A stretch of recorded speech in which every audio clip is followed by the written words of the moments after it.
It was a dark, bitterly cold winter night.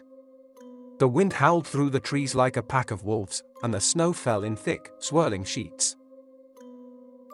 Alone in his cabin, Jonathan sat by the fire, the warmth of the flames offering only a false sense of comfort.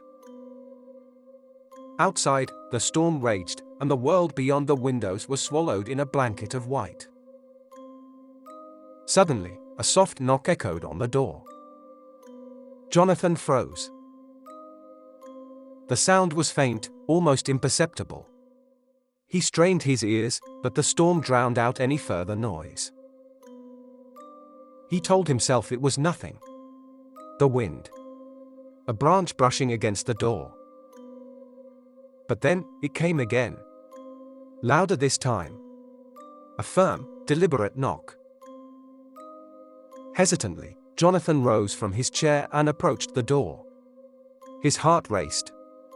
The isolation of the cabin, the snowstorm, the night, all of it suddenly felt wrong. With trembling hands, he opened the door just a crack, peering into the white abyss. But there was no one.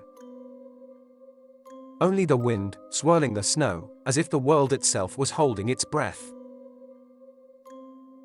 He sighed in relief and was about to close the door when he saw something that made his blood run cold. In the distance, just beyond the edge of the light, something moved. A shadow. It was no animal, no person, just a form, dark and unnatural, creeping slowly through the snow. Panic surged in his chest.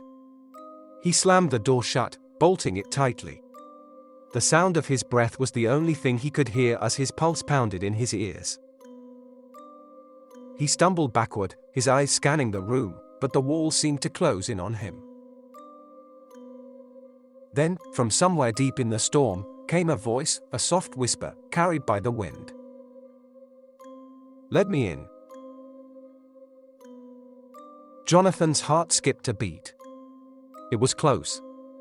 Too close. He turned toward the window. There, staring in at him through the snow, were two glowing eyes. The figure stood motionless in the darkness, and its breath fogged up the glass. Desperate, Jonathan grabbed the rifle on the mantel and rushed to the door, but as he reached for the handle, the whisper came again. "You can't leave." The cold was unbearable now, the very air around him thick with dread. He stumbled backward, collapsing to the floor.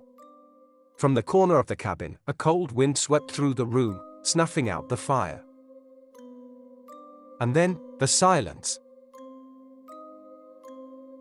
Jonathan's last breath caught in his throat as the lights flickered out, and the shadow in the storm closed in on him.